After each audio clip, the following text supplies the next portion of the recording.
জবান কার দেওয়া? কথা বলার শক্তি কার দেওয়া? হাঁটার ক্ষমতা কার দেওয়া? বসার ক্ষমতা কার দেওয়া? এ মুসলমান, সব যদি আল্লাহর দেওয়া হয়, আল্লাহর দেওয়া শক্তি, আল্লাহর দেওয়া জবান, আল্লাহর দেওয়া কথা বলার ক্ষমতা, সেই আল্লাহর নাম উচ্চারণ করতে গিয়ে বোখালতি চলবে? চলবে? রেডি সবাই? নারে তাকবীর। এখনো পিছনের তারা জোরে কইছে, এখনো বলে নাই আমার আওয়াজটা সমান হওয়া চাই, চতুর্দিক দিয়ে যেন আওয়াজ সমান হয়। লিল্লাহি তাকবীর। আলহামদুলিল্লাহ। কষ্ট হয়েছে মনে হয়, রাগ টাগ করছেন মনে হয়। হ্যাঁ, আমি তো আপনাদের পুরান মানুষ, কথা বুঝেন নাই। ওয়াজ তো আর এখন আর পেটের ভিতরে নাই যেটা আপনাদের নতুন করে শোনাইতে পারবো। কি করব, এই জন্য অনেক চিন্তা করতে হয় বন্ধুরা। তবে যতটুকু সময় চলে আমি বিনীতভাবে অনুরোধ করব, ডাইন বাম দেখা দেখি বন্ধ। আমি আপনাদেরকে দেখবো, আপনারা আমাকে দেখবেন ইনশাআল্লাহ। আল্লাহ সবাইকে তৌফিক দান করুন। এই যে আল্লাহু আকবার বলছেন, আপনাদের কি মনে হয় শরীরটা এত দুর্বল হয়ে গেছে? আমার বিশ্বাস যে আল্লাহু আকবার বলার কারণে শরীরটা একটু চাঙ্গা হয়েছে, চাঙ্গা। কথা কন না, কথা কন না। এই জন্য কাফের বেঈমানেরা এই স্লোগানটারে খুব সাংঘাতিক ভয় পায়, কারণ তারা জানে আল্লাহু আকবারের ভিতরে এমন পাওয়ার আছে যে এই পাওয়ারের মোকাবেলা করার ক্ষমতা সম্পন্ন কোনো অস্ত্র আমাদের হাতে নাই। এই জন্য দেখেন, ঈমান যদি শক্তিশালী থাকে, শরীর দুর্বল হইলেও কাজ হয়। আমার কথা বুঝতেছেন তো? ঈমান যদি শক্তিশালী হয়, শরীর দুর্বল হইলেও কাজ হয়। আর ঈমান যদি দুর্বল হয়, মোটা তাজা হইলেও 10 পয়সার কোনো লাভ হয় না। রাসূলের সাহাবী হযরত আব্দুল্লাহ ইবনে মাসউদ রাদিয়াল্লাহু তাআলা আনহু পাগুলো চিকন চিকন, নবীর সামনে দিয়ে হেঁটে যায়। নবী তার পাগুলোকে দেখায় সাহাবীদেরকে বলতেছেন, দেখো আমার আব্দুল্লাহর পাগুলো চিকন চিকন, গোশত তেমন নাই, হালকা পাতলা, কিন্তু তার পায়ের ওজন কি তোমরা জানো?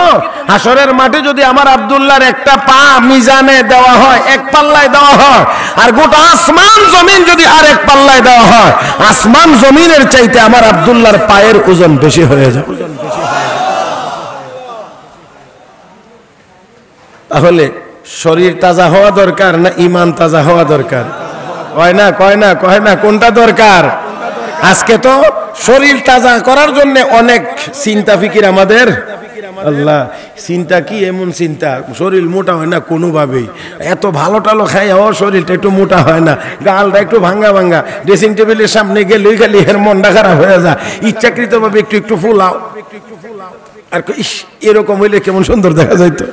এইরকম এবার কে জানি বলছে সকালবেলা পান্তা ভাত খাইলে শরীর ফুলে, হ্যাঁ এখন রাত্রে কম খাইয়া হইলেও ভাত পানি দিয়া রাখে, সকালে খাইয়া গাল ফুলাইতো।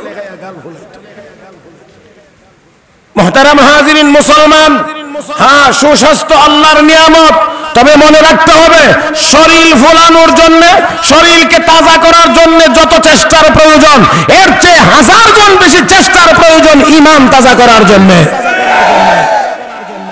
আজকে আমাদের শরীরে গোশতের অভাব নাই, কিন্তু ঈমানের পাওয়ার নাই।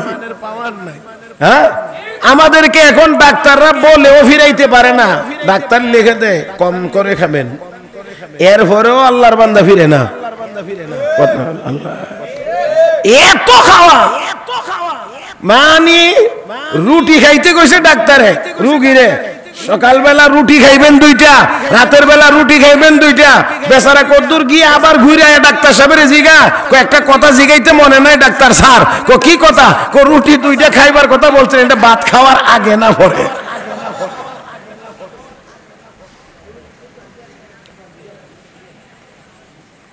তো লিখেও এখন খাওয়া থেকে ফেরানো যায় না। আমি আপনাদেরকে জিজ্ঞেস করি, সাহাবায়ে কেরাম কি এত খানা চোখে দেখছেনি? আমার মনে হয় না। কিন্তু এরপরেও সাহাবায়ে কেরামের ঈমান তাজা থাকার কারণে তাদেরকে ওই দুর্বল শরীর দিয়েই জিহাদের ময়দানে কাজ করতে পেরেছে। আর আমরা তো রোদ্রেও যাইতে পারি না, বৃষ্টিতেও ভিজতে পারি না। ইসলামের জন্য, দ্বীনের জন্য মেঘের ফুটা পড়বার আগে উনি ঘরে দৌড় মারে, কদিন ডাবালা না আল্লাহ বুঝাইতে পারি না মনে হয়। মসজিদে গেছে নামাজ পড়তে, আবহাওয়া ভালো না, দৌড়ায় কজুর বাড়ি যাইতে হইব, কাজ আছে। অথচ ইসলামের নবী যখন দেখতেন আকাশে মেঘ, কালো মেঘ, আল্লাহ রসুল দৌড়াইয়া মসজিদে চলে যেতেন। দৌড়তে গেলে চাদর টাদর একটু পড়ে যায় না, দৌড়ের কারণে আল্লাহ রসুল এই চাদর টানতেন আর দৌড়তেন। হাত্তা ইয়াজুরু রিদাহু, রসুলের চাদর মোবারক শরীর থেকে পড়ে যাইতো, আল্লাহ রসুল এটাকে ধরেই মসজিদে যাইতেন, গিয়ে নামাজ পড়তেন। অতঃপর আল্লাহর দরবারে হাত তুলে উম্মতের জন্য দোয়া করতেন, আল্লাহ এই মেঘমালার মধ্যে যদি আমার উম্মতের জন্য কোনো রহমতের ফয়সালা থাকে তাহলে রহমতের ফয়সালা তুমি বর্ষণ করো, যদি গজবের কোনো ফয়সালা থাকে আল্লাহ আমার উপর থেকে গজবের ফয়সালা প্রত্যাহার করে নাও। আমরা কোন দিকে? মসজিদে খবর পাইছে ঝড় আসতেছে, তুফান আসতেছে, মসজিদ ছেড়ে বাড়ির দিকে দৌড় দিচ্ছে, কাজ আছে। আর আল্লাহ রসুল মেঘমালা দেখলেই মসজিদের দিকে যাইতেন। তো নবী যাই কোন দিকে, আমরা উম্মতে যাই কোন দিকে? কথা কয় না। তাহলে শরীর তাজা না ইমান তাজা? আল্লাহ বোঝা যায় যে আপনারা শরীর তাজা না ইমান তাজা। এরে মুসলমান, আল্লাহর হাবিব রাহমাতুল লিল আলামিনের সাহাবীরা শরীর তাজা করার চিন্তা করতেন না, ঈমান তাজা করার চিন্তা করতেন। এই জন্য আল্লাহ নবীর সাহাবী আবু হুরায়রা পেটে খাবার নাই কিন্তু নবীর দরবার ছেড়ে যাইতেন না। কথা কয় না, কথা কয় না। পেটে খাবার নাই তারপরেও বাহিরে যাইতেন না, না জানি নবী কোনো কিছু বলে ফেলেন, আমি যিনি আবার না শুনতে পারি এমনই হয়ে যায়। এজন্য যেটা আবু হুরায়রা বসে থাকতেন। আমার বন্ধুরা এই জন্য সবচেয়ে বেশি হাদিস বর্ণনা করেছেন আবু হুরায়রা রাদিয়াল্লাহু তাআলা আনহু। বন্ধুরা রে, তারা শরীর তাজা করার চিন্তা করেন নাই, ঈমান তাজা করার চিন্তা করেছেন। দুনিয়া তাদের পায়ের নিচে পড়েছে। যে আবু হুরায়রা খাবার পায় না, খোদার যন্ত্রণায় পেট মাটিতে লাগায়া শুয়ে থাকতেন, সেই আবু হুরায়রা নাকের সর্দির পানি রেশমি রুমাল দিয়েও মুছতেন। গভর্নর নিযুক্ত হয়েছিলেন, রেশমি রুমাল দিয়ে নিজের নাকের সর্দির পানি মুছে। আমার বন্ধুরা, মানুষ যখন দুনিয়ার দিকে দৌড়ায় তখন দুনিয়া দামি হয়, মানুষ কম দামি হয়। মানুষ যখন আল্লাহর দিকে দৌড়ায় তখন মানুষ দামি হয়, দুনিয়া কম দামি হয়। লক্ষ্য করে দেখুন, আজকে মানুষ শুধুমাত্র দুনিয়ার পিছনে দৌড়ায়, এই জন্য দুনিয়ার দাম অনেক বেড়ে গিয়েছে, মানুষের দাম কমে গিয়েছে। 50 টাকার জন্যও মানুষ খুন হয়। এখন বলেন আপনারা, মানুষের দাম বাড়ছে না কমছে? আর আমরা খালি সবক পড়ানো হয়, উন্নতি হয়েছে, উন্নতি উন্নতি। আমরা এখন আগায়া যাইতে চাই, পৃথিবী এখন অনেক আগাইছে, অ্যাডভান্স হইছে। তো আমি একদিন জিজ্ঞেস করছিলাম, আগে ছিল কোথায়, এখন কত দূর অ্যাডভান্স হইছে?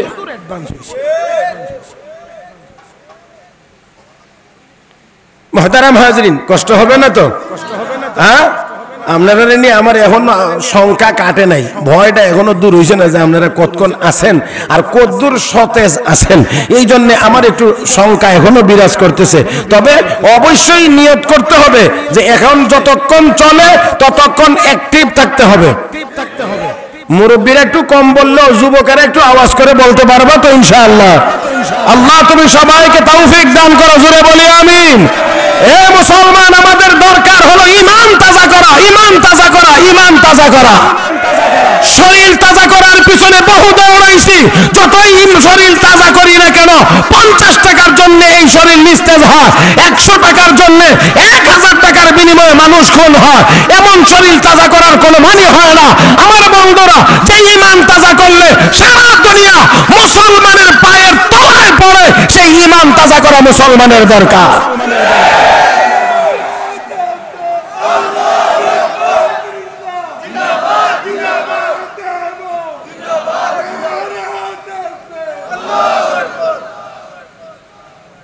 রাজি আছি না ইনশাআল্লাহ?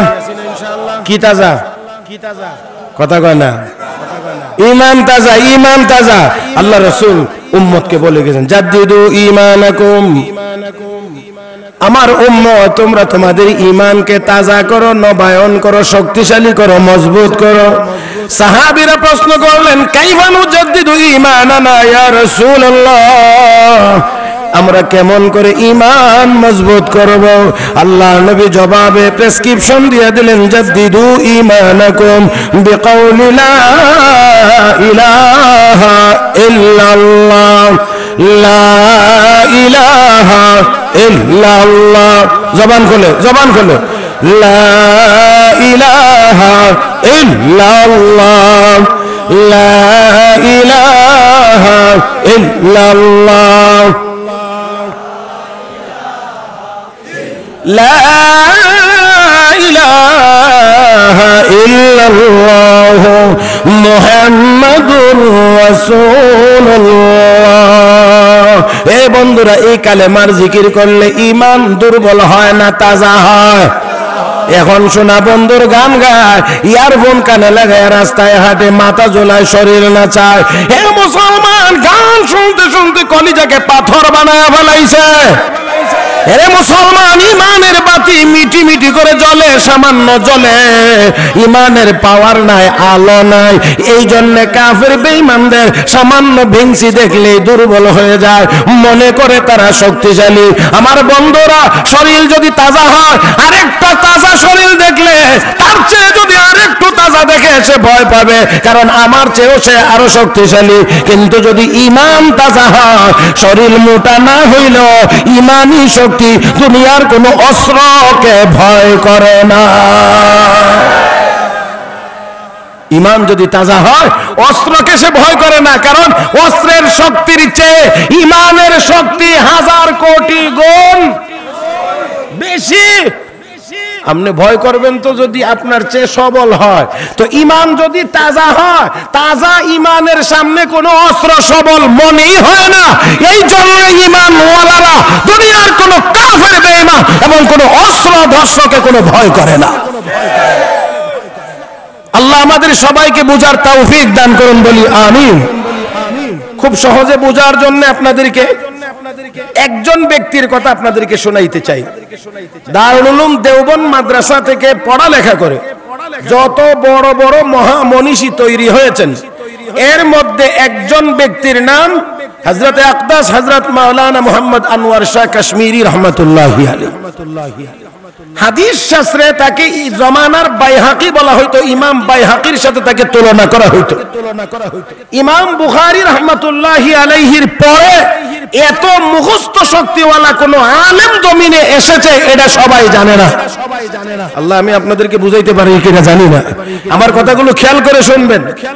দারুল উলুম দেওবন্দ মাদ্রাসা থেকে একবার ওনাকে মিশর পাঠানো হয়েছিল আল আজহার বিশ্ববিদ্যালয়ে। এই জন্যে যে আল আজহার বিশ্ববিদ্যালয়ের লাইব্রেরিতে একটি কিতাব আছে, যে কিতাবটি দেওবন্দে নাই। এই কিতাবটা আনার জন্য, কিতাব না আনতে পারলেও লিখে নিয়ে আসবে। এই জন্য খরচ বহন করবে মাদ্রাসা কর্তৃপক্ষ।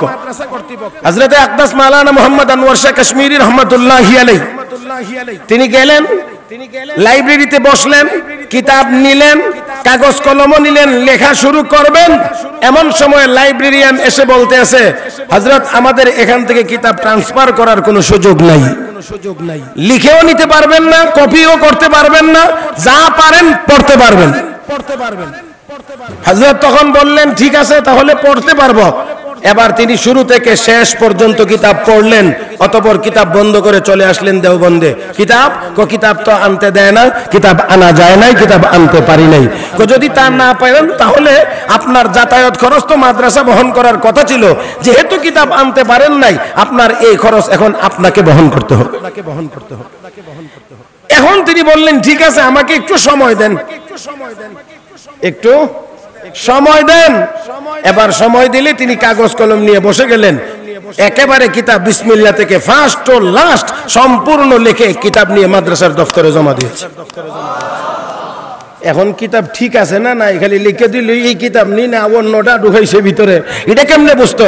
এই কিতাব সহ আবার মিশরে পাঠানো হয়েছে আল আজহারের লাইব্রেরির কিতাবের সাথে মিলে কিনা, পরিপূর্ণ ঠিক আছে কিনা দেখার জন্য। ওইখানে গিয়ে দেখা গেছে লাইন টু লাইন, শব্দ টু শব্দ মিলে দেখা গেছে ওই কিতাবে যা আছে আনোয়ার শাহ কাশ্মীরির লেখা কিতাবে সব আছে। এবার ওই আল আজহারের শায়েখরা কিতাবের উপরে লিখে দিয়েছে যে ইমাম বুখারীর পরে এত কুওয়াতে হাফেজাওয়ালা মুখস্থ শক্তিওয়ালা কোন আলেমের সন্ধান আজও আমরা পাই নাই। সুবহানাল্লাহ। আর একটু আস্তে কইন, জোরে যদি বললে হলেন বাড়ির মহিলারা শুনলে একটু শরম না, এই জন্য একটু আস্তে আস্তে বললেন আর কি। আরে মিয়া সুবহানাল্লাহ বলবেন, এটা তো আস্তে একেবারে জিমায় গেছে। এই বেটা হাঁটো না মা, অনেক বুড়া মানুষের সুর ধরে নিয়েছো, তার কয়দিন হরি কিতা করবি? সুবহানাল্লাহর আওয়াজটা আস্তে হবে না জোরে হবে? জোরে বলেন, জোরে বলেন, জোরে বলেন।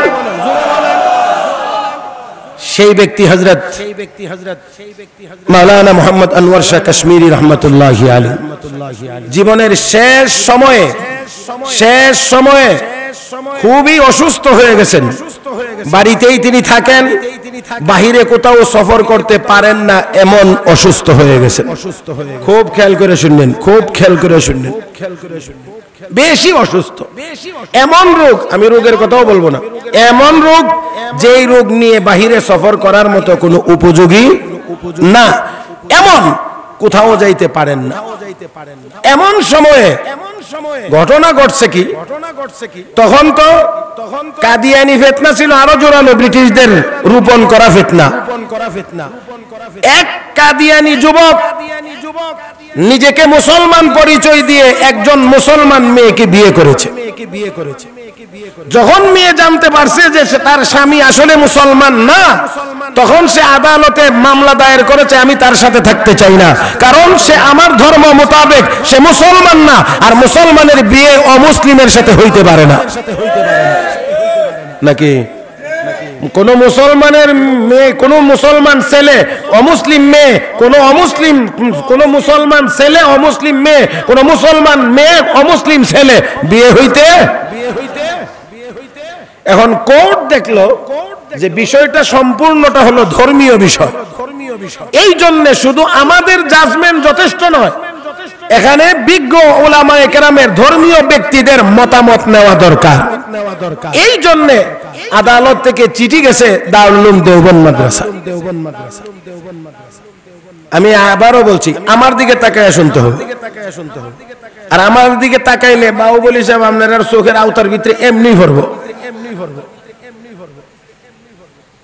চিঠি যখন গেছে তখন দারুল উলুম দেওবন্দ থেকে একটি প্রতিনিধি দল উলামায়ে কেরামের মধ্য থেকে নিযুক্ত করা হয়েছে কোর্টে গিয়ে ইসলামের পক্ষে বক্তব্য দেওয়ার জন্য। আমি আপনাদেরকে জিজ্ঞেস করি, এখানে যেই বিষয়টা দাঁড়াইছে, বিষয়টা এখানে স্বামী স্ত্রীর মামলা না, এখানে বিবাহ আর তালাকের ব্যাপার নিয়ে কোর্ট বসে না। এখানে বসছে আখিরি জামানার নবী মুহাম্মদুর রাসূলুল্লাহ, শেষ নবী কিনা খতমে নবুয়ত নিয়ে এখানে মামলা চলছে।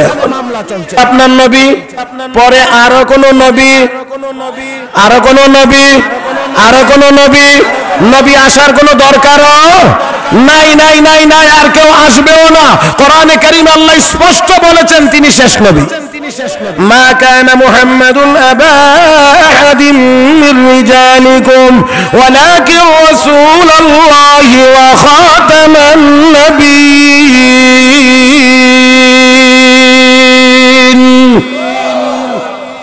নবীজি সর্বশেষ নবী, সর্বশেষ নবী, আমার আপনার নবী সর্বশেষ নবী, এই জন্য তিনি সর্বশ্রেষ্ঠ নবী। কারণ আমার আপনার নবীর পরে যদি আরো নবী হয় তাহলে নবী আর শ্রেষ্ঠ হয় না, শ্রেষ্ঠত্ব ওনার থাকে না। আমার আপনার নবী সর্বশেষ নবী, আর কাহারও নবী হওয়ার কোনো সুযোগ এই এখানে কিন্তু আকীদার মাসালা আসতে বলা যাবে না, আর কাহারও কোনো সুযোগ। আমার নবী বলেছেন যে আমার পরে 30 জন লোক নবুয়তের দাবি করবে, কুল্লুহুম ইয়াজামু আন্নাহু নবিয়ুল্লাহ, সবাই বলবে সে আল্লাহর নবী, অথচ আল্লাহর রাসূল বলেন যে না, আনা খাতামুন নবিয়্যিন লা নবিয়্যা বাদি, আমি শেষ নবী, আমার পরে আর কোনো নবী নেই। তাহলে আমরা কি আওয়াজ করে বলতে পারি না নবীর পরে নবী? জোরে কোন না, নবীর পরে নবী। কাদিয়ানীরা ওই আস্তে কোন কেন, কাদিয়ানীরা এদের অপতৎপরতা কিন্তু বন্ধ নাই, মনে রাখবেন, চলতেছে, আরো জোরালো ভাবে চলতেছে। আল্লাহ আমাদেরকে হেফাজত করুন। দেখেন প্রতিনিধি দল নির্ধারণ করা হয়েছে কয়েকজনের সমন্বয়ে, যারা কোর্টে গিয়ে বক্তব্য দিবে তখন তো দেশ ভাগ হয় নাই, এই কোর্ট বসেছে বর্তমান পাকিস্তানের ভাওয়ালপুরে। এই বিষয়টাকে ছাপায়া ময়দানে ছেড়ে দেওয়া হয়েছে মুকদ্দমায় ভাওয়ালপুর। মুহতারাম হাজিরিন, এই প্রতিনিধি দল যারা কোর্টে গিয়ে বক্তব্য দিবেন খতমে নবুয়ত মাসআলার উপরে, তারা যাওয়ার সময় মনে মনে চিন্তা করলেন যে আমাদের উস্তাদ হযরত আনোয়ার শাহ কাশ্মীরি, ওনার সাথে একটু সাক্ষাৎ করে আমরা ওনার কাছ থেকে একটু দোয়া নিয়ে যাই। দোয়া নেওয়ার জন্য গেছেন, যায় বলতে আছেন হযরত আমাদেরকে তো এইভাবে নোটিশ করা হয়েছে কোর্টে যাওয়ার জন্য আর গিয়ে বক্তব্য দেওয়ার জন্য, তো আমরা যাচ্ছি, আর যাওয়ার পথে মনে মনে চিন্তা করলাম যে আপনার কাছ থেকে একটু দোয়া নিয়ে যাওয়ার দরকার। যেই মাত্র তিনি এই কথা শুনলেন, বিষয় এই, আর এই জন্য বক্তব্য দিবেন। আমি একটু আগে বলেছিলাম হযরত সুস্থ না অসুস্থ? কথা কয় না। কেমন অসুস্থ? 200-400 মাইল দূরে সফর করতে পারবেন? হ্যাঁ, এমন রোগ যে তিনি ঘরের বাহিরে যাইতে পারবেন না। যেই মাত্র শুনছেন মাসআলা এই খতমে নবুয়ত, আর ওনারা গেছেন দোয়ার জন্য, দোয়া চাইতে, তখন হযরত শোয়া থেকে উঠে বসলেন। বসে তিনি বলতে আছেন, তোমরা কোর্টে যাইবা? বলে হ্যাঁ। আমার কাছ থেকে দোয়া নেওয়ার জন্য আসছো? বলে হ্যাঁ।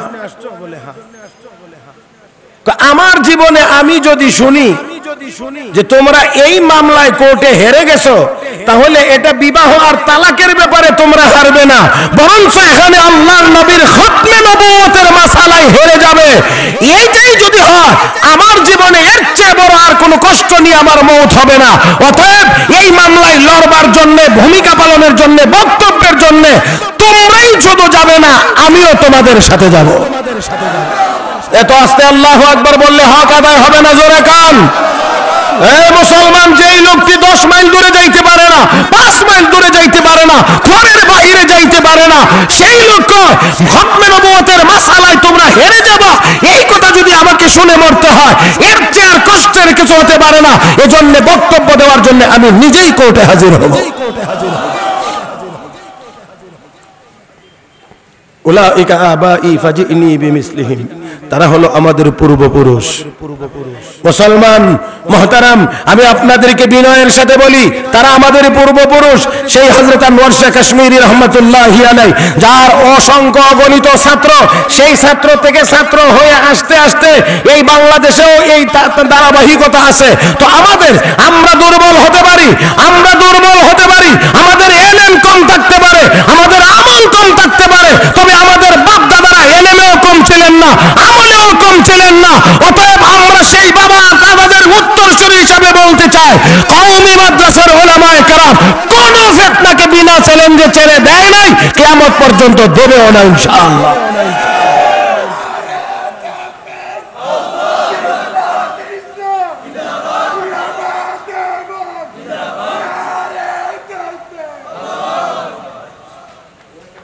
সে মোটামুটি যদ্দুর তাকবীর 2 বার দিছে, দুবারই তার ব্যালেন্সের ভিতরেই ছিল, আমাদের রেঞ্জের ভিতরে ছিল।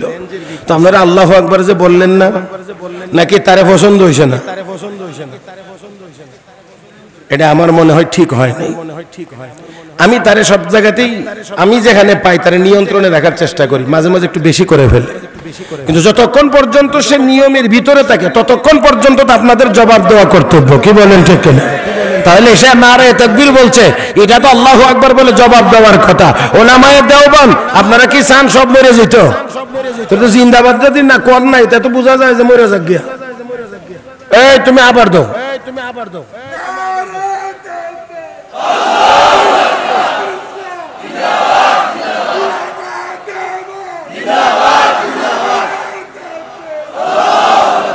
মাশাআল্লাহ, এই অদ্দুর কাজ করা যাবে না, না কষ্ট হবে? ওরে তো আপনারা ভালো করে চিনেন, তাকে তার হালতে রাখবেন, আমরা আমাদের হালতে থাকবো, আমরা তার সাথে তাল মিলাইলে হবে না। কথা ঠিক কিনা? আমার বন্ধুরা, এবারে আসুন দেখেন, আমি যেই কথাটা বলতে চাইছিলাম, এখানে বলা মাত্রই তিনি উঠলেন, বসলেন এবং বললেন যে এই মামলায় লড়বার জন্য, বক্তব্য দেওয়ার জন্য কোর্টে আমি নিজে হাজির হব। এবার আপনারা বলেন, শরীর সবল না ইমান সবল? তাজা কোনটা? হ্যাঁ, শরীর ইমান তাজা, শরীর দুর্বল। কিন্তু ইমান তাজা, ইমানে শরীর দুর্বল, শরীরে তাজা করে ফেলেছে। আমার বন্ধুরা, মহব্বতের দাবিদার তো এখন অভাব নাই। কথা বুঝেন নাই?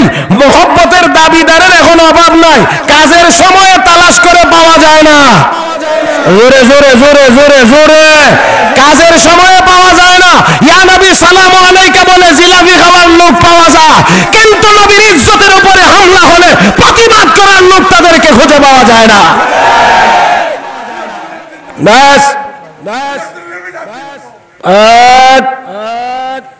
আমার বন্ধুরা, হযরত আকদাস হযরত মাওলানা মুহাম্মদ আনোয়ার শাহ কাশ্মীরি রহমাতুল্লাহি আলাইহি কোর্ট পর্যন্ত গেলেন।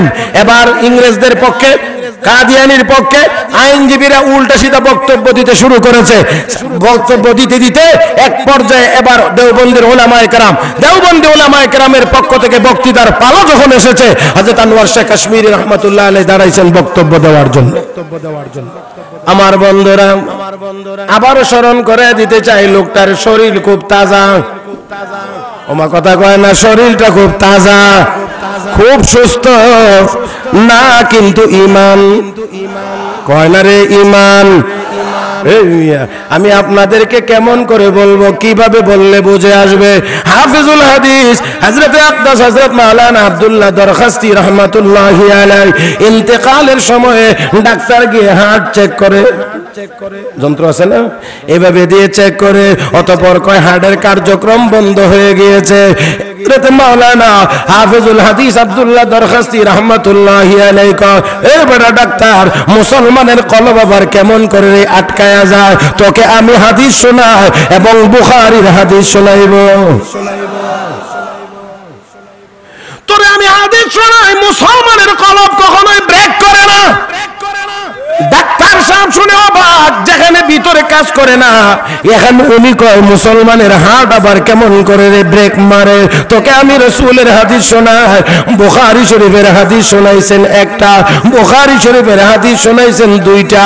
3 নম্বর হাদিস যখন তেলাওয়াত করেন, পড়তে পড়তে হযরত আল্লাহর ওলির ইন্তেকাল হয়ে গিয়েছে। হে মুসলমান, লেখেন, ডাক্তার যেখানে গিয়ে কয় আর চলবে না, হার্ট অ্যাটাক বন্ধ, তখন কয় আমি তোকে রাসূলের হাদিস শোনাই। আল্লাহু আকবার গান। সিনার ভিতরে কোরআন তো এলেম, তো এলেম এলেম এলেম। আল্লাহু আকবার। শাইখুল আরব আল আজম আওলাদ রাসূল শাইখুল ইসলাম হযরত হুসাইন আহমদ মাদানী নওয়ারাল্লাহু মারকাদা, যিনি দারুল উলুম দেওবন্দের ছাত্ররা দাওরায়ে হাদিস পাশ করার পরে তাদেরকে নসিহত করতেন, তোমাদের সিস্টেম অনুযায়ী দাওরায়ে হাদিস পাশ মানে তোমরা আলেম হয়ে গিয়েছো, লাইন অনুযায়ী, সিরিয়াল অনুযায়ী আলেম হয়ে গিয়েছো। তবে তবে তোমরা আরো কিছু যদি অর্জন করতে চাও, তাহলে মাওলানা আহমদ আলী লাহুরীর কাছে চলে যাও, ওইখানে গিয়ে দেখবা এলেমের ভান্ডার, এলেমের খাজানা। হযরত মাওলানা আহমদ আলী লাহুরী রাহমাতুল্লাহ আলাইহির কাছে যখন যাইতো, ছাত্ররা গিয়ে বলতো যে হযরত মাদানী আপনার কাছে পাঠাইছেন, আপনার কাছে এলেমের খাজানা। তখন দেখেন উনি যেমন করে এত মহব্বতের সাথে পাঠাইছেন, উনিও কেমন করে সম্মান দেখাইছেন, দেখায়া বলতেছেন যে মাওলানা মাদানী के जूते के नीचे जो इल्म होते हैं, हमारे सैरों में भी इतने इल्म नहीं होते। বলতে আছেন মাওলানা হুসাইন আহমদ মাদানীর জুতার নিচে, পায়ের নিচে যত এলেম থাকে, আমাদের মতো আহমদ আলী লাহুরীর মাথার মধ্যে এত এলেম থাকে না। এরপরও সম্মান করে আমার কাছে পাঠাইছেন, আমি তোমাদেরকে সামান্য কিছু পড়ানোর চেষ্টা করব। মুহতারাম হাজিরিন, তো দেখেন, বলছিলাম যে হযরতের শরীর সবল না ঈমান সবল? এ ভাই কথা বললেন, শরীর সবল না ঈমান সবল? আমি একটি কথা বলার জন্যই বারবার এই কথাগুলো জিজ্ঞেস করেছি। ঈমান যদি তাজা হয়, শরীর দুর্বল হইলেও অসুবিধা হয় না। শরীর যতই মোটা তাজা হোক, ঈমান যদি দুর্বল হয়, কোনো কাজ হয় না। আরো জোরে, আরো জোরে। সাহাবায়ে কেরাম পেটে পাথর বেঁধে মাটি কাটেন নাকি? খায়া খায়া সবাই আপনারা জানেন, সাহাবায়ে কেরাম পেটে পাথর বেঁধে মাটি কাটেন। এক জায়গায় গিয়ে পাথর পড়েছে, সাহাবীদের কোদালের আঘাতে পাথর ভাঙে না। সাহাবায়ে কেরাম এসে আল্লাহর রাসূলের কাছে বললেন, ইয়া রাসূলুল্লাহ, ইয়া হাবিবাল্লাহ, ওগো নবীজি, এত বড় পাথর, আমরা তো এই পাথর ভাঙতে পারতেছি না। আল্লাহর হাবিব বললেন, আমি আসতেছি। আল্লাহু আকবার খান। এরে মুসলমান, আমার আপনার নবী মনে হয় ভালো করে খাওয়া দাওয়া করে আইছেন। নবী তো আর বর্তমান সময়ের মতো নেতাদের মতো এমন নেতা না, উম্মতরে ফলায়া গোপনে গিয়ে খেয়ে আসবে। আল্লাহর হাবিব তিনিও তো তার পেটে পাথর বেঁধে রেখেছেন। নবী বলেন, ঠিক আছে, আমাকে নিয়ে যাও, আমি আসছি। আল্লাহর হাবিব যখন ওই জায়গায় গেলেন, হাতে যখন কোদাল নিলেন, আল্লাহু আকবার বলে পাথরের মধ্যে যখন আঘাত করেছেন, পাথরটা ফেটেছে। পাথরে আর লোহার ঘর্ষণে অগ্নিস্ফুলিঙ্গ এখান থেকে বিচ্ছুরিত হয়েছে, জায়গাটা একটু আলোকিত হয়ে গেছে। আল্লাহর হাবিব মুস্কি হাসি দিলেন, আবার কোদাল মারলেন, আবারও এমনই হয়েছে, পাথরটা আরো বেশি ফেটেছে, টুকরা হয়েছে। আল্লাহর হাবিব এবারও মুস্কি হাসি দিলেন। সাহাবায়ে কেরাম বলেন, ইয়া রাসূলুল্লাহ, ইয়া হাবিবাল্লাহ, ওগো নবীজি, দুইবার কোদাল মারলেন, অগ্নিস্ফুলিঙ্গ বিচ্ছুরিত হয়েছে, একটু আলোকিত হয়েছে জায়গাটা, আপনি দুইবার কেন মুস্কি হাসি দিলেন? আল্লাহর হাবিব বলেন, সাহাবীরা, প্রথমবারের ওই আগুনের ঝলকে আমাকে রুমের সুন্দর দালান কোঠাগুলো দেখানো হয়েছে। দ্বিতীয়বার কোদাল মারলে ওই আলোর ভিতরে আমার আল্লাহ আমাকে পারস্যের সাম্রাজ্যটা দেখায় দিয়েছেন। এর অর্থ হলো, এমন একটি সময় আসবে আমার উম্মত এই রোম আর পারস্য বিজয় করবে, তারা একদিন মুসলমানের দখলে চলে আসবে, নিয়ন্ত্রণে চলে আসবে। কাফের বেঈমানরা শুনে কয়, খাইতে পারে না, পেটে পাথর বাঁধা, খাওয়া দাওয়া নাই, খানি নাই পেটে, এরা বলে রোম সাম্রাজ্য আর পারস্য সাম্রাজ্য দেখে। নাউজুবিল্লাহ বলবেন না। ঠাট্টা করে আমার নবীর সাথে আমি আপনাদেরকে জিজ্ঞেস করি, সব জবানে জবাব দিবেন, আমার নবী কি উল্টা সিধা কথা বলতে পারেন? কথা কয় না রে, সাধারণ কোন কথা বলতে পারেন? এরা মুসলমান না, আমার নবী যা বলেন তা সত্য, আমার নবী যা বলেন তা মহাসত্য, এদিক ওদিক হওয়ার কোনো সম্ভাবনা নাই। সাহাবায়ে কেরাম তাদের তো পরিপূর্ণ বিশ্বাস, নবী বলেছেন, তাদের তো পরিপূর্ণ বিশ্বাস, নবী বলেছেন, ব্যতিক্রম হতে পারে না। এই জন্য সাহাবীরা আনন্দিত। আর কাফের বেঈমানরা কবে না, মাটি কাটতে গিয়ে পেটে ভাত নাই, রুটি নাই, তোরা আবার রোম সাম্রাজ্য আর পারস্য সাম্রাজ্য দেখোস।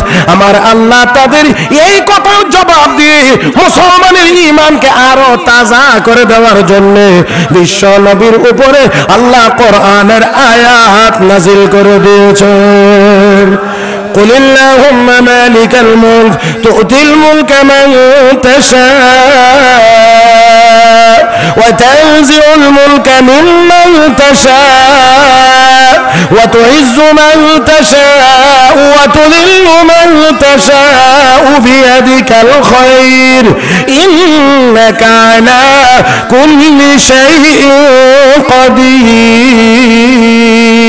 قدير تولج الليل في النهار وتولج النهار في الليل وتخرج الحي من الميت وتخرج الميت من الحي وترزق من تشاء بغير حساب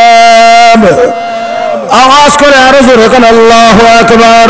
এবার বলুন, মুসলমান সকল ক্ষমতার কে মালিক? সব ক্ষমতার একমাত্র মালিক আমার আল্লাহ।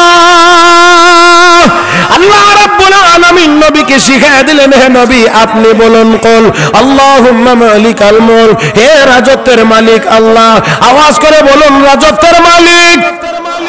জবান খুলে বলুন, রাজত্বের মালিক আল্লাহ। তুমি যাকে চাও রাজত্ব দান করো, যাকে চাও রাজত্ব তার কাছ থেকে ছিনিয়ে নাও, যাকে চাও ইজ্জত দাও, যাকে চাও তুমি অপমান করো, সমস্ত কল্যাণ তোমার হাতে।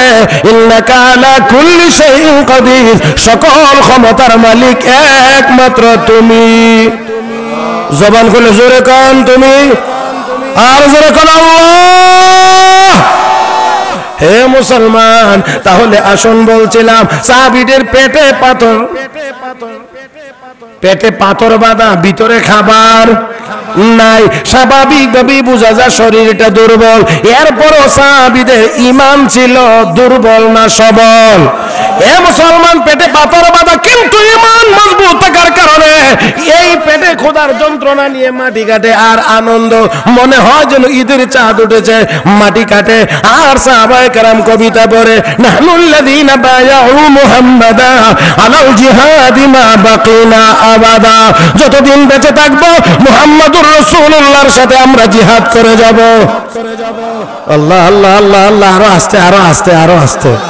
যতদিন আমরা ওই লোক নবীর হাতে হাত রেখে বায়াত গ্রহণ করেছি, যতদিন বেঁচে থাকবো মুহাম্মদুর রাসূলুল্লাহর সঙ্গে হয়ে আমরা জিহাদ করে যাব। হে মুসলমান, তাই তো আমরাও বলি ঈমান রক্ষার প্রয়োজনে যদি হয়, পেটে ভাত না থাকলেও কাফের বেঈমানদের মোকাবেলায় আমরাও লড়ে যাব। বিমানের বিনিময়ে আমরা দুনিয়ার কোনো কিছু দিতে পারবো না। আমরা তো এখন যে করেই হোক আমার সুবিধা আদায় হলে ঈমান টিমান রাখেন, সাপ রাখুক, মাইতুন না, কথা ঠিক না?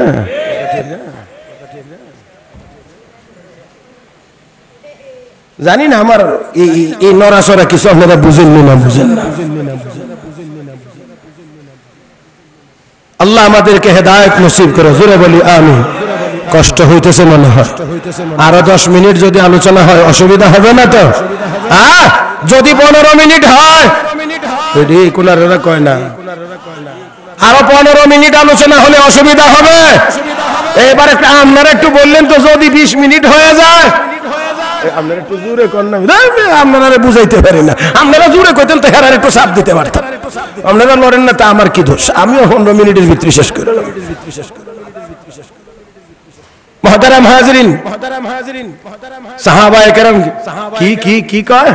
নাহনুল্লাযীনা বায়াউ মুহাম্মাদা আলাল জিহাদি মা বাকিনা আবাদা, যতদিন বেঁচে থাকবো রাসূলের সঙ্গে হয়ে জিহাদ করব। ও বন্ধুরা, শরীর তাজা এই জন্য, জোরে কোন কি তাজা, জোরে কোন কি তাজা। আল্লাহ নবী তাদের এই আনন্দ দেখে নবীও কবিতার মতো মিলায়া কয়, আল্লাহুম্মা লা আইশা ইল্লা আইশুল আখিরা ফাগফিরিল আনসারা ওয়াল মুহাজিরা। আল্লাহ, দুনিয়ার আরাম তো আরাম না, আসল আরাম তো হলো কোন জায়গার আরাম? ওই কোন কোন কোন কোন না লন্ডনের আরাম? পাই আইছেন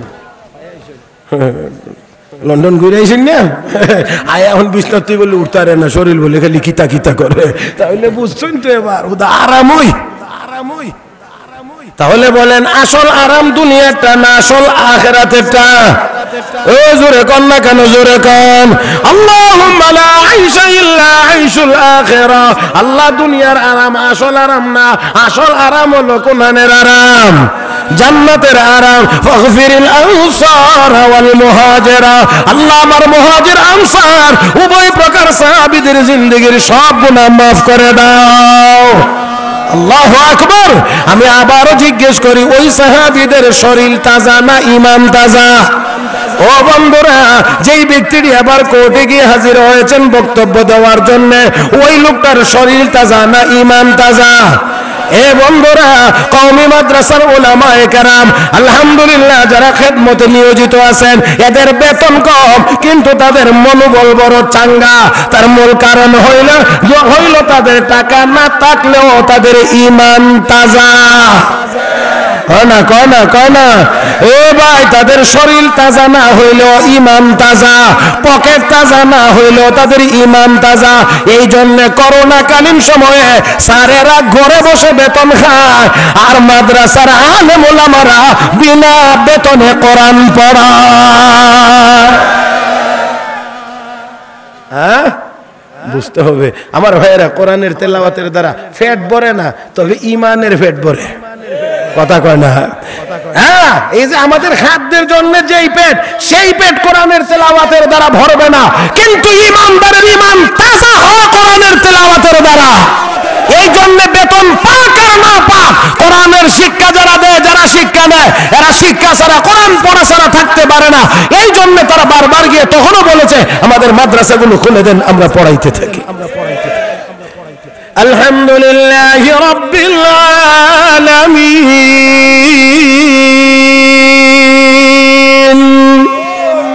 বেমজা না মজা, বেমজা না মজা। আমার বন্ধুরা শুনলে ইমান হয়। আরে কয় না কোরআনের তেলাওয়াত বেমজা না মজা? তেলাওয়াত করলে বা শুনলে ইমান হয় তাজা। এই জন্য ইমান তাজা রাখতে চায় সকাল সন্ধ্যা কোরআনের তেলাওয়াত। এর বন্ধুরা এই জন্য লক্ষ্য করে দেখুন, আলহামদুলিল্লাহ সুম্মা আলহামদুলিল্লাহ, এই বাংলাদেশ নয়, ভারতবর্ষ নয়, সারা পৃথিবী খুঁজে গিয়ে দেখবেন যেখানে যেখানে দেওবন্দি উলামায়ে কেরামের ছোঁয়া পাওয়ার লোক আছে, ওই জায়গায় ইমানের হালত তাজা আছে। পৃথিবীর যত জায়গায় খেদমত চলে দিনের, খোঁজ নিয়ে গিয়ে দেখবেন কোনো না কোনো উপায়ে এদের সাথে একটা কানেকশন। যান আফ্রিকার জঙ্গলে গিয়েও যদি এখানে দেখেন যে দিনের কাজ হইতেছে, হকের কাজ হইতেছে, খোঁজ নিতে নিতে নিতে নিতে নিতে নিতে দেখবেন এই বেটার উস্তাদ, নাহলে এই বেটার দাদা উস্তাদ, নাহলে দাদা উস্তাদের উস্তাদ দেওবন্দের ছাত্র। আল্লাহ আমাদের সবাইকে বোঝার তৌফিক দান করুন। আমি বলছিলাম হযরত মাওলানা আনোয়ার শাহ কাশ্মীরি রাহমাতুল্লাহি আলাইহির শরীরটা তাজা।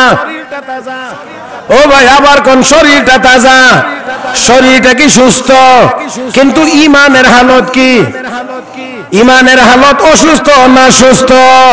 এই জন্য তিনি গিয়ে নিজে কোর্টে দাঁড়াইলেন, আল্লাহ নবীর শানে তিনি এবার বক্তব্য দিবেন। আমার নবী শেষ নবী, এই কথা তিনি প্রমাণ করবেন। শুধুমাত্র তা না, কাদিয়ানীদের ধারণা, অন্যান্যদের ধারণা, ও বন্ধুরা ঈসা আলাইহিস সালাম মরে গেছেন, খ্রিস্টানরা মনে করে ঈসা নবীকে শুলিতে চড়ানো হয়েছে, ইহুদিরা মনে করে এমন, কিন্তু ইসলাম আর মুসলমান আর আল্লাহর কোরআন বলে ঈসা নবী মুর্দা না জিন্দা।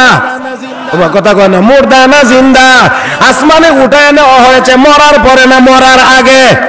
হ্যাঁ, কোরআনে আল্লাহ স্পষ্ট করে বলেছে ওয়ামা কাতালুহু ওয়ামা সালাবুহু ওয়ালাকিন শুববিহা লাহুম ওয়া ইন্নাল্লাযীনা ইখতালাফু ফীহি লাফী শাক্কিন মিন মা লাহুম বিহি মিন ইলমিন ইল্লা ইত্তিবাআন ওয়ামা কাতালুহু ইয়াকিনা বাল রাফাহু আল্লাহু ইলাইহি ওয়া কানা আল্লাহু আজিজান হাকীমা। আল্লাহ রাব্বুল আলামিন বলেন তারা ঈসাকে হত্যাও করতে পারে নাই, শুলিতেও চড়াইতে পারে নাই, বরঞ্চ গোটা বিষয়টা তাদের জন্য ধাঁধা হয়ে গিয়েছে, অন্ধকারাচ্ছন্ন হয়ে গিয়েছে। বাররাফাহুল্লাহু ইলাইহি, বরঞ্চ আল্লাহ তাকে উঠায় নিয়ে গেছেন আসমানে। ওয়া কানাল্লাহু আজিজান হাকীমা, আসমানে উঠায় নেওয়ার মতো ক্ষমতা এবং টেকনোলজি আমার আল্লাহর নাই না আছে? আল্লাহ উঠায় নিয়ে গেছেন।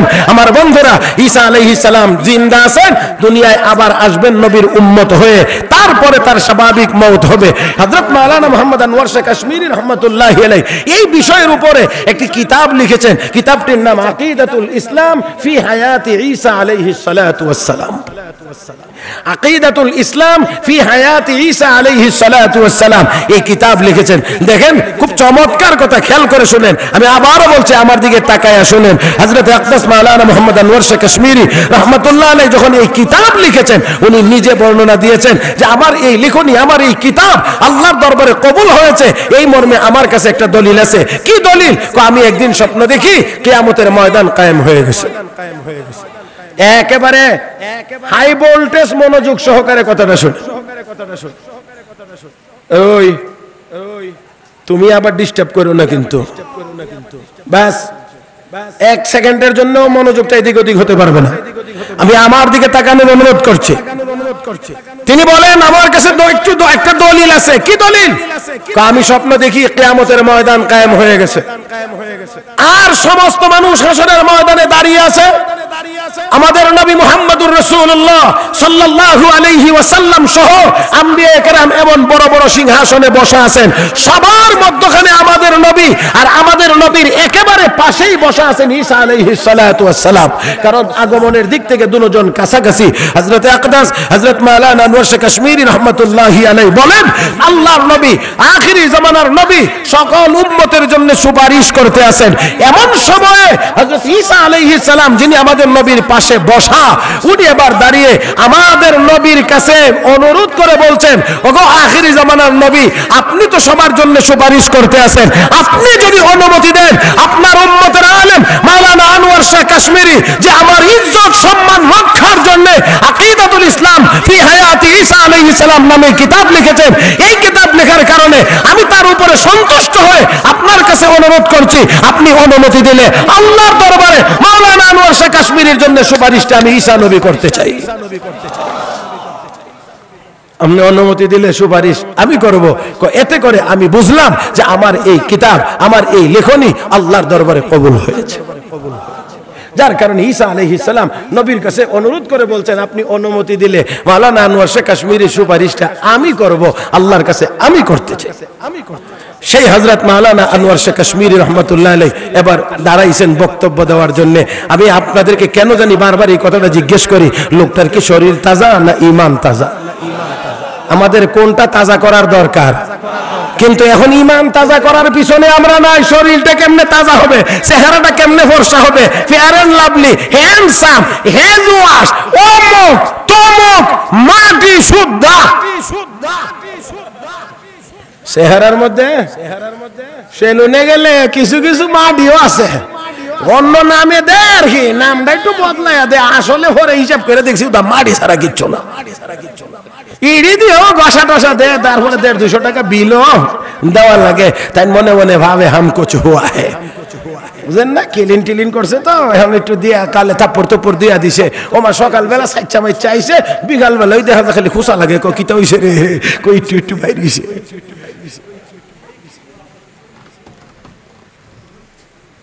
আল্লাহ তুমি আমাদেরকে হেদায়েত নসিব করো, আমাদেরকে সহি বুঝ দান করো।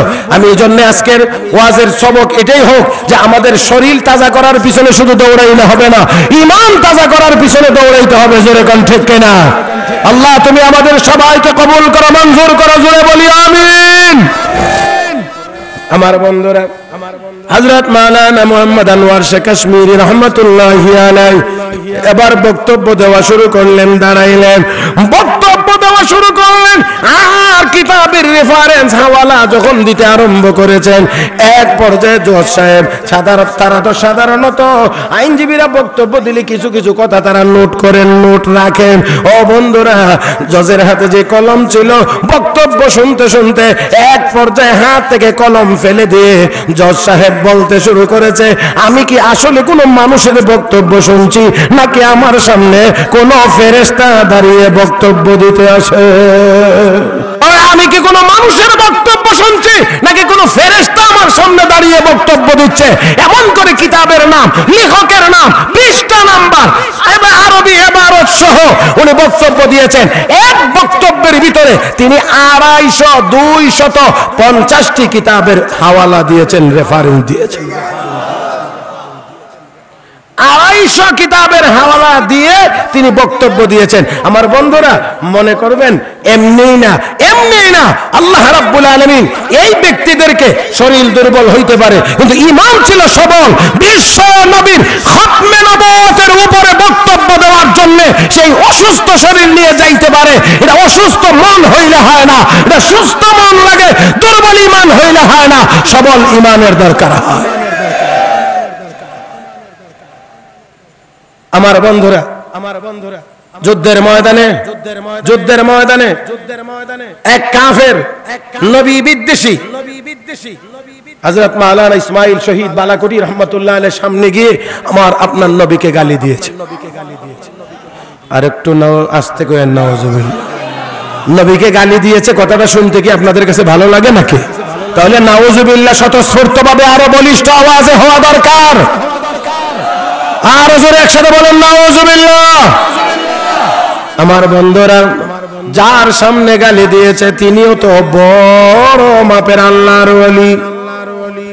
হযরত মাওলানা ইসমাইল শহীদ বালাকোটি রাহমাতুল্লাহি আলাইহি রণাঙ্গনের শহীদ, সরাসরি যুদ্ধের ময়দানের শহীদ।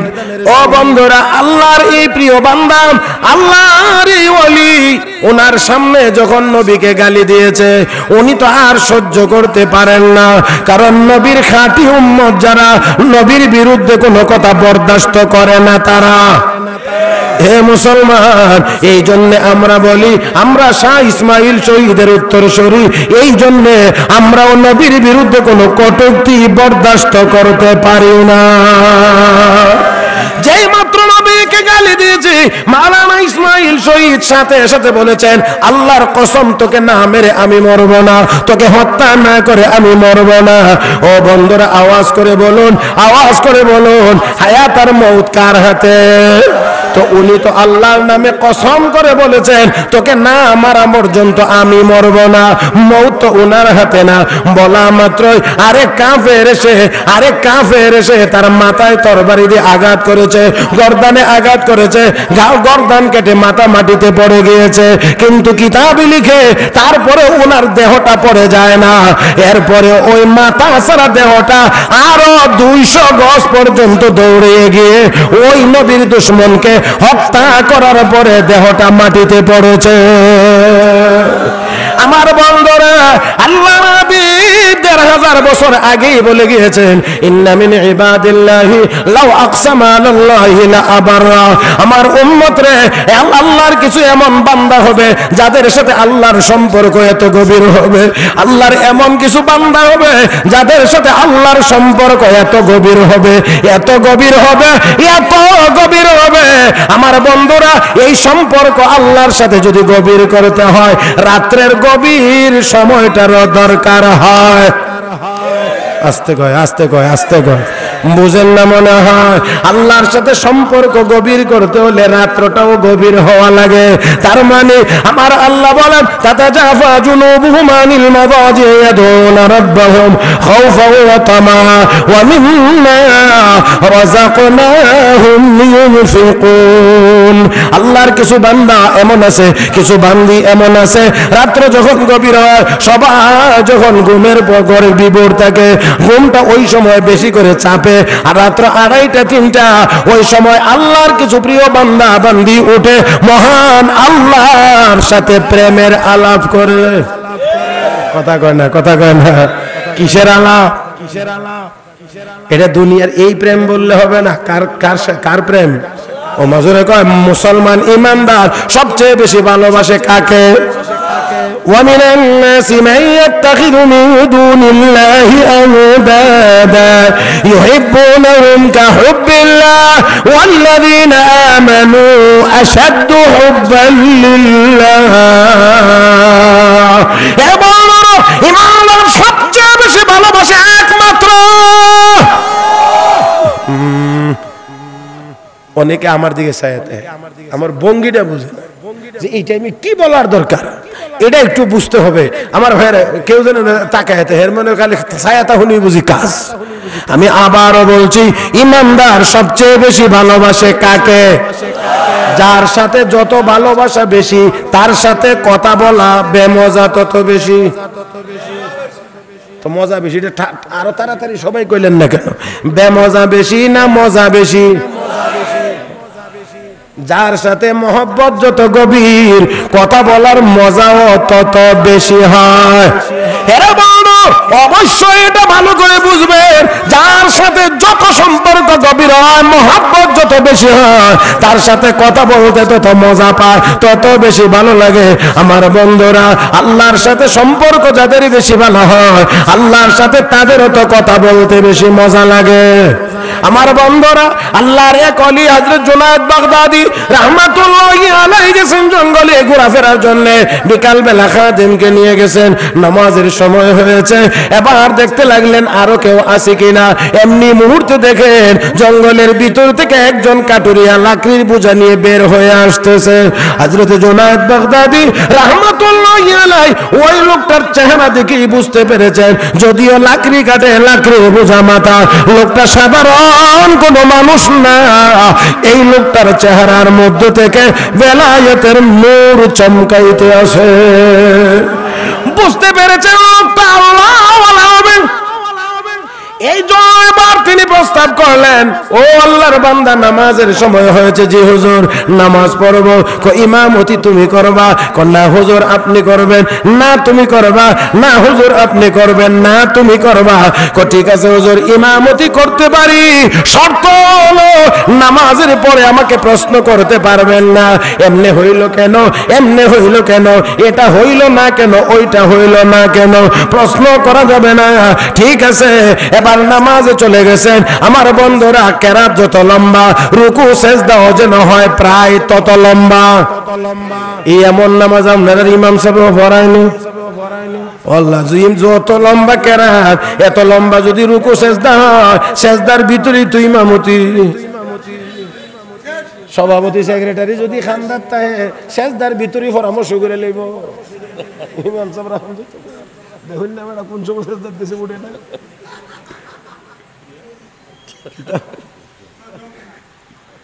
আরে আল্লাহ, এটা যে অসম্ভব কিছু না। আমি আমি আমি আমার শাইখ মুর্শিদ হাটহাজারী হযরত আল্লামা শাইখুল ইসলাম আল্লামা আহমদ শফি রহমাতুল্লাহ আলাইহি হুজুরের সাথে একদিন নামাজ পড়তে আসি। হুজুরের যে জামাতে পিছনে দাঁড়াইলাম, যে হযরতের সাথে জামাতে অন্তত শরীক হই। আল্লাহ আমার সাথে এক বুড়া বেড়ার দাঁড়াইছে। এখন বেটার মশাও কামড় দেয় না কি জানি, বেটা থাপ্পড় দেয় আর কইস থাপ্পড় দেয় আর কইস।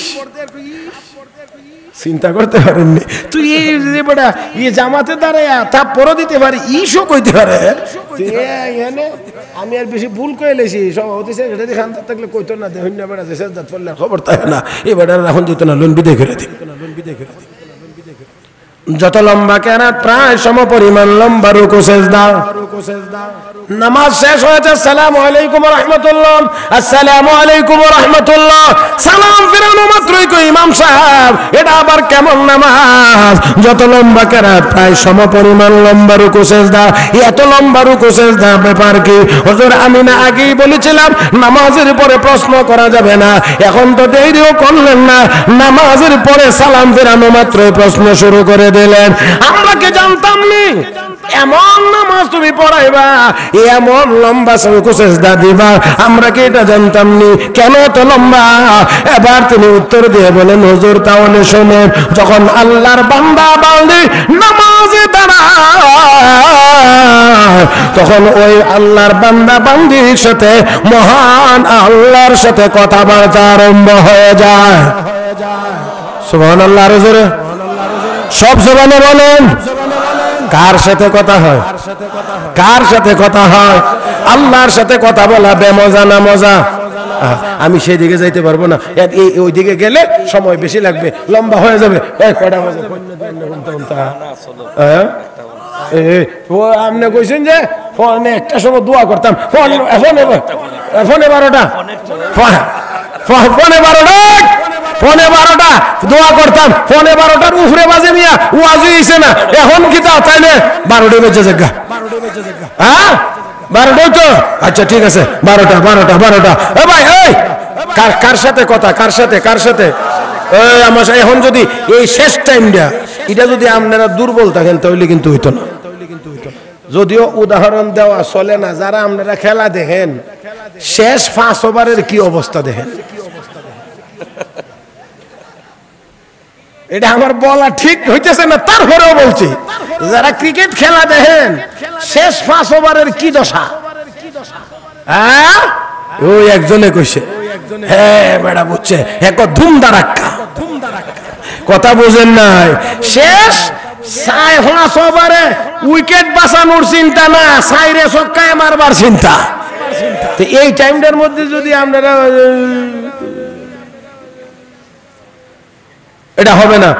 কথা বলতে হবে আমার সাথে এই কয়েক মিনিট একদম নীরব থাকা যাবে না পারবেন তো ইনশাআল্লাহ নারে তাকবীর হয় না লিল্লাহি তাকবীর কোরআন সুন্নাহর আলো নারে তাকবীর কি জানি বলছিলাম আল্লাহর সাথে কথা বলা বেমজা না মজা ওই লাইলি মজনু কথা বেমজা না মজা ও মা গো ওটা মজা খালি কথা কুত্তা হাঁটে রাস্তা দিয়া মজনু হাঁটে সেই রাস্তা দিয়া কুত্তারে দইরে সুমা লোকেরা কয় বেড়া ভাগল এই আবার কুকুরের সুমানির মধ্যে কি আছে তোমরা এটা বুঝবে না কারণ কি আমি যে কুকুরের সুমা দেই এটা একটা মহব্বত আর ভালোবাসার কারণে দেই তোমাদের মধ্যে সেটা নাই সেজন্য বুঝবে না আমার লাইলিকে আমি ভালোবাসি আর লাইলি যে রাস্তা দিয়ে হাঁটে কুকুর সেই রাস্তা দিয়ে হাঁটে এই জন্য কুকুরের গায়ে চুমা দিলে কুকুরের পায়ে চুমা দিলে আমি লাইলির পায়ের ঘেরান পাই সেই মহব্বতে চুমা এটাকে ভুল ব্যাখ্যা করতে যাবেন না অন্যদিকে যাবেন না আমার বন্ধুরা তাহলে আসুন কুকুরের পায়ে চুমা দিলে মহব্বত থাকার কারণে লাইলি যেই রাস্তা দিয়ে হাঁটে সেই রাস্তা দিয়ে কুকুর হাঁটলে কুকুরের পায়ে চুমা দিলে যদি লাইলির পায়ের ঘ্রাণ পাওয়া যায় এতে যদি আশিকের মনে সান্ত্বনা পাওয়া যায় এরা মুসলমান কোরআন কার কালাম এত আস্তে বললেন আপনারা আওয়াজ করে বলুন কোরআন কার কালাম মাদ্রাসায় কি পড়ানো হয় তাহলে মাদ্রাসায় যদি কোরআন পড়ানো হয় কোরআন যদি আল্লাহর কালাম হয় লাইলি যদি কুকুরের পায়ে চুমা দিয়ে লাইলির পায়ের ঘ্রাণ পাইতে পারে মাদ্রাসায় এসে কোরআনের তালিম নিলে আর তালিম দিলে মাদ্রাসার সাথে সম্পর্ক রাখলে তো আমার আল্লাহর কুদরতি পায়ের কুদরতি জবানের ঘ্রাণ পাওয়া যায়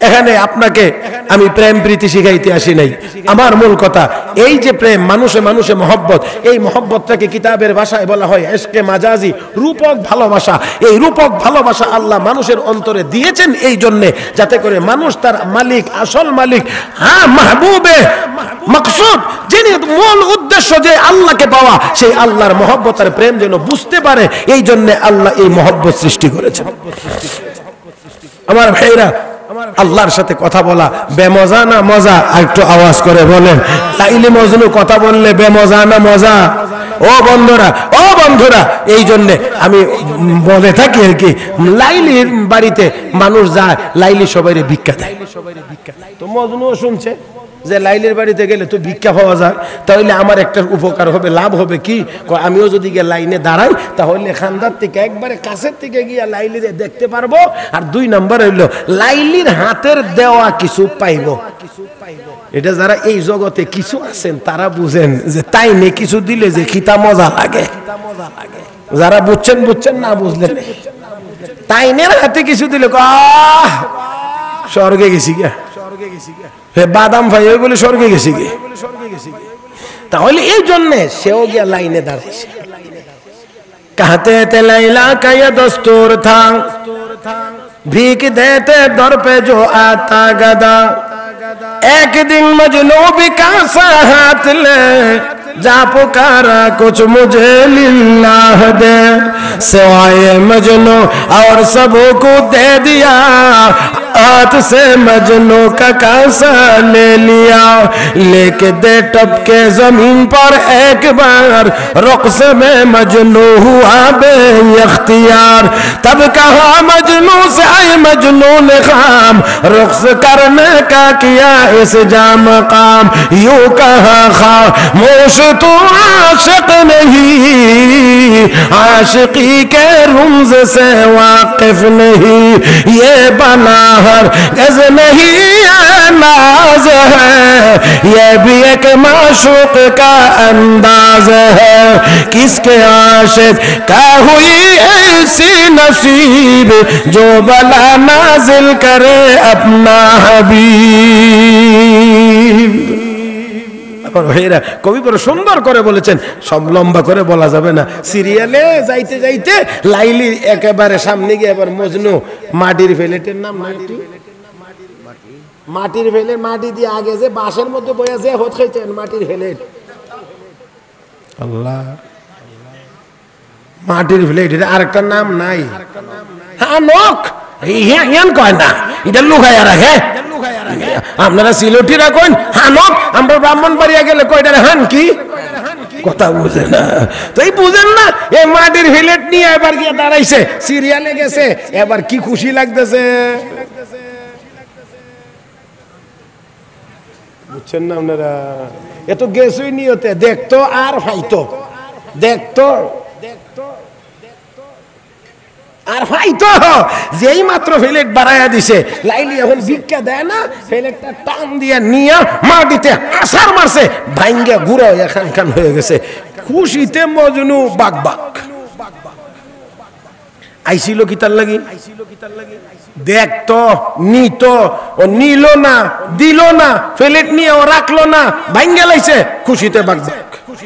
লোকেরা আরে ভাগো, আইছিলে ভিক্ষার জন্য, দিল না, প্লেটটা নিয়ে রাখলো না, ভেঙ্গে ফেলে দিল। তোর আবার এখানে আনন্দিত হওয়ার কি আছে? এমনি মজনু চোখ রাঙ্গা গায়, বেশি কথা কইস না, বুঝবি না কথা কয় না। ইয়ো কাহা খামোশ তু আশিক নেহি, ইয়ো কাহা খামোশ তু আশিক নেহি, আশিকি কে রুমজ সে ওয়াকিফ নেহি। এ পাগল থাম, চুপ কর, তোর ভিতরে ভালোবাসা নাই, তুই ভালোবাসার খুঁটিনাটি বুঝছ না, কথা কয় না। তোর ভালোবাসা নাই, তুই মহব্বত নিয়ে আসস নাই, তুই ভিক্ষা নেওয়ার জন্য আসছ। আর আমি লাইলির মহব্বত নিয়ে এসেছি, তুই ভিক্ষা পাইলি খুশি, আর আমি আমার প্রেমিকা লাইলি রাতে ফিলেট বাংলে খুশি। কথা কয় না, কথা কয় না। এ বন্ধুরা, এখানে সব কিছু করাইতে আছে কেন? মহব্বতে, জোরে কোন ঠিক কিনা? তার হৃদয়ে ভালোবাসা আছে, এই জন্য ভালো লাগে। এ বন্ধুরা, তাহলে আবার লক্ষ্য করে দেখুন, মহব্বতের কারণে এই বেটা ভিক্ষা না পাইলেও ভালো লাগে, প্লেট ভেঙে ফেললেও ভালো লাগে। আল্লাহ ওয়ালারা যারা আল্লাহর মহব্বত নিয়ে রাতের শেষ ভাগে উঠে 2-4 রাকাত নামাজ পড়ে, মালিকের সাথে একটু প্রেমের আলাপ করে, মালিকের নামের জিকির যখন শুরু করে দেয়, লা ইলাহা ইল্লাল্লাহ, লা ইলাহা ইল্লাল্লাহ, লা ইলাহা ইল্লাল্লাহ, লা ইলাহা আর মহব্বত, লা ইলাহা ইল্লাল্লাহ, লা ইলাহা ইল্লাল্লাহ মুহাম্মাদুর রাসূলুল্লাহ। হে বন্ধুরা, তাহলে এবার বলেন একটু ইনসাফের সাথে, এখন আপনারা যে একটু জিকির করলেন, বেমজা না মজা? এ বন্ধুরা, যারা আল্লাহর মহব্বত হৃদয় নিয়ে ওই রাতের শেষ ভাগে উঠে, তাতাজাফা জুনুবুহুম আনিল মাদাজি ইয়াদুনা রাব্বাহুম খাওফান ওয়া তামা ওয়া মিম্মা রাযাকনাহুম ইউনফিকুন ফালা তা'লামু নাফসুম মা উখফিয়া লাহুম মিন কুররাতি আয়ুন। আল্লাহু আকবার, আল্লাহু আকবার। আল্লাহ কয়, যারা পিঠ বিছানা থেকে সরাইয়া দেয়, রাতের শেষ ভাগে গিয়ে বিছনা ছাইরা দেয়, পিঠ আল্লাহ গায়ে রাখে না, আমি আল্লাহ তাদের জন্য জান্নাতের ভিতরে এমন নেয়ামত সাজায় রাখছি যা কোনোদিন বান্দা কল্পনাও করতে পারে না। আমার নবী বলেন, হাদিসে কুদসি আল্লাহ বলেন, আ'দাতু লিইবাদিয়াস সালিহিনা মা লা আইনুন রাআত ওয়া লা উযুনুন সামিআত ওয়া লা খাতারা আলা কলবি বাশার। আদমের সন্তানের জন্য, আমার ইমানদার নেককার বান্দা বন্ধুদের জন্য, যারা রাতের শেষ ভাগে উঠবে, আমি আল্লাহর সাথে মহব্বতের সম্পর্ক লাগাই, লা ইলাহা ইল্লাল্লাহ বলে বলে আমার সাথে প্রেমের গভীরতা বাড়ায়। কারণ যত বেশি বলবে লা ইলাহা ইল্লাল্লাহ, আল্লাহর সাথে প্রেমের গভীরতা তত কমবে না বাড়বে? বলেন বলেন বলেন, কমবে না বাড়বে? এই জন্য আল্লাহ ওয়ালাদের কাছে গেলে, পীর বুজুর্গদের কাছে গেলে বেশি বেশি করে জিকির করো, কনা কনা কনা, এতে করে মাওলা আল্লাহর মহব্বত বাড়বে, মাওলার মহব্বত বাড়বে। ও বন্ধুরা, যারা এই কাজ করবে, আমার আল্লাহ বলেন, আমি এমন নিয়ামত তাদের জন্য রেখেছি, মা লা আইনুন রাআত, যা কোনোদিন তাদের দুনিয়ার কোনো চোখ দেখে নাই, ওয়ালা উযুনুন সামিআত, কোনোদিন কোনো কানে কানে শুনে নাই, ওয়ালা খাতারা আলা কলবে বাশার, আর কোনদিন কোন আদম সন্তানের কলব কল্পনাও করে নাই এমন নিয়ামত দ্বারা আমি আল্লাহ জান্নাত সাজায় রেখেছি। হে মুসলমান, আওয়াজ করে একসাথে জবাব দিন, আল্লাহর ওই জান্নাতের নাজ ও নিয়ামত আমরাও পাইতে চাইনি না চাই না? তাহলে শরীর তাজা করলে হবে।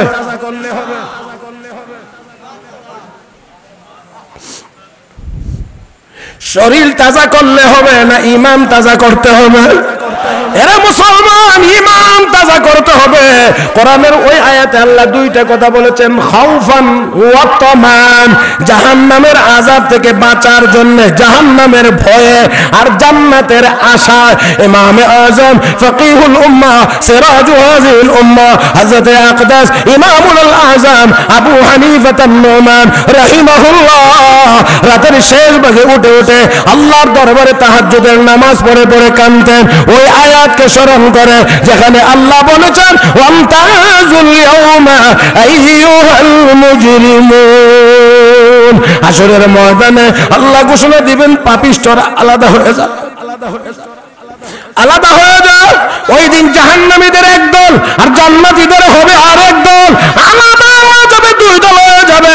ফারিকুন ফিল জান্নাহ ওয়া ফারিকুন ফিস সাইর, একদল হবে জান্নাতি আর একদল হবে জাহান্নামী। ওই দিন যদি আমি আবু হানিফার নাম ওই দুই মুজরিমিন পাপিষ্ঠদের নামের সাথে এসে যায়, ওই তালিকায় যদি আমার নাম উঠে যায়, আমার কি অবস্থা হবে? এই জন্য ইমাম আবু হানিফা আল্লাহর আযাবের ভয়ে কাঁদতেন। চিৎকার মেরে কোন আল্লাহু আকবার। ও বন্ধুরা, ও বন্ধুরা, আযাবের ভয়ে জান্নাতের আশায় আল্লাহর দরবারে কাঁদলে আর মালিকের জিকির করলে ঈমান তাজা হয়, ঈমান তাজা হয়, ঈমান তাজা হয়। আজকে শরীর তাজা করার জন্য কতই না ব্যবস্থা, কতই না চিকিৎসা। ঈমান তাজা করার জন্য আমরা চিকিৎসা নেই না, অনেকে জানিও না, বুঝিও না। এরা বন্ধুরা, শরীরের জন্য শরীরের খাবার, ঈমানের জন্য ঈমানের খাবার। ও বন্ধুরা, কোরআন খুলে দেখেন, উলামায়ে কেরাম বয়ান করেন, ইন্নামাল মুমিনুনা আল্লাযীনা ইযা যুকিরাল্লাহু ওয়াজিলাত কুলুবুহুম ওয়া ইযা তুলিয়াত আলাইহিম আয়াতুহু যাদাতুহুম ঈমানা। খাঁটি মুমিন তারা, কোরআনের তিলাওয়াত করলে যাদের ঈমানের পাওয়ার, সবাই গণ, সবাই গণ, সবাই গণ, সবাই গণ, ঈমানের পাওয়ার বাড়ে। তাহলে বাড়াইতে যদি হয় কোরআনের তেলাওয়াত লাগবে, জোরে কোন ঠিক না? ও বন্ধুরা, কোরআনের তেলাওয়াত লাগবে। আমার ভাইরা, তেলাওয়াত যদি করা লাগে তাহলে তেলাওয়াত আগে শিখতে হবে। তেলাওয়াত যদি শিখতে হয়, শিখাইতে হয়, তাহলে অবশ্যই পারকুল মাদ্রাসা সহ এমন অসংখ্য মাদ্রাসাও লাগবে।